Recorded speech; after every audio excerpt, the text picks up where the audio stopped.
Coast. He did it 3 times. And every time, the baby's face showed exactly the same expression. Wide-eyed, open-mouthed, genuinely shocked by what the dog had done. It was the baby's expression that made Felicity Huarn keep watching instead of intervening. 7-month-old May did not look frightened. Coast. She looked astonished the way infants look when the world produces something outside the established order of things. She looked like she was processing something she did not yet have the cognitive framework to categorize. Coast. Felicity watched from the doorway of the dining room, dish towel in hand, the first time it happened. She was not alarmed because nothing in Birch's history gave her reason to be alarmed. Coast. Birch was a 4-year-old Bernese mountain dog, 89 pounds, black and white and rust. A dog of such consistent gentleness that his veterinarian had described him as preternaturally calm. He was the kind of dog that fell asleep during nail trims. Coast.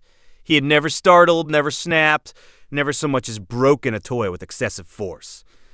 And yet he was standing on May's play blanket, one large paw firmly planted on the edge of the soft quilted square, with calm deliberateness while May looked up at him in wide-eyed shock from the center.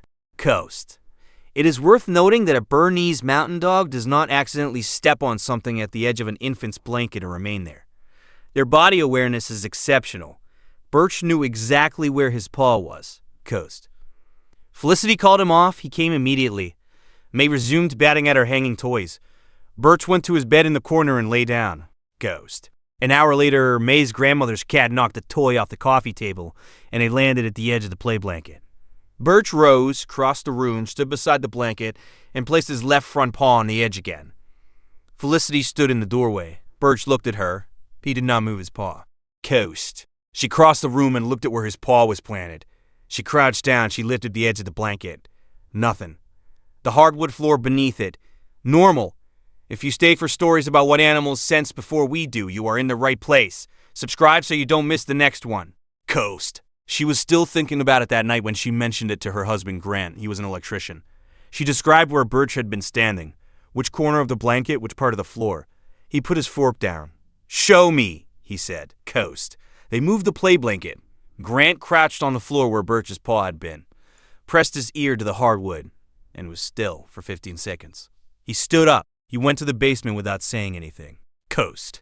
In the basement, directly below that corner of the living room floor, was the point where the main electrical feed entered the house from the exterior junction box. Coast.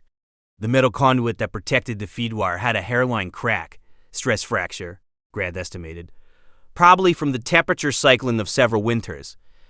And moisture had entered the conduit and been wicking along the cable jacket for an indeterminate period. Oast. The cable insulation at the point of entry into the junction box was compromised. It had not yet arced. It was a fault in a condition of progressive worsening. Grant came back upstairs. His voice was controlled. We need an emergency inspection, he said. Coast. They did not sleep in the house that night. They went to Grant's parents with May and Birch. An electrician friend came to assess the situation the next morning. Coast. The licensed inspector, a woman named Dana Reeves, wrote in her assessment that the fault presented a high risk of ground fault current at the junction, with potential for arc fault ignition into the exterior wall cavity if the moisture infiltration continued. Coast. She circled a number on the risk scale that Grant did not show Felicity until the repair was complete. Coast. Has your dog ever focused on a specific spot in your home and you couldn't figure out why? Tell us in the comments. These stories deserve to be heard. Birch had been standing on the exact square of floor directly above the fault, not beside it, not near it, on it. Coast.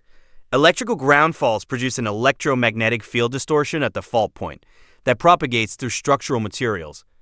Dogs have magnetoreception, a documented sensitivity to electromagnetic fields that humans do not possess. Coast. Beyond the field itself, resistive heating at the fault and the byproducts of insulation degradation produce volatile compounds that change the scent profile of the air immediately surrounding the affected area. Coast. At floor level where Birch's nose lived, those compounds accumulated in concentrations detectable to a canine olfactory system. Coast. He had been standing on that spot and planting his paw there, because the information concentrated at that precise location. The toy had not triggered it, the toy had moved him near the area, and proximity had done the rest. Coast. 3 times he had stood on the edge of May's blanket. 3 times May had looked up at the dog with the stunned, open-mouthed expression of a baby confronted with something outside the expected. Coast. She was looking at a Bernese mountain dog deliberately placing himself at the most dangerous point in the room with calm, unhurried certainty. Every guardian deserves to be recognized, even the ones who never ask for anything in return. If stories like this matter to you, subscribe so you never miss the next one. The repair took 6 hours and a full replacement of the entry conduit and cable section.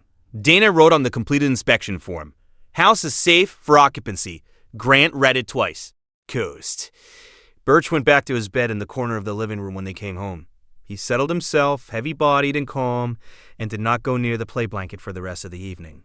Coast.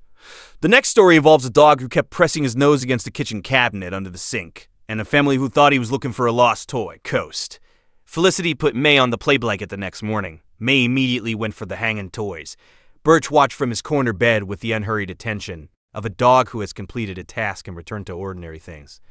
His paw stayed where it was,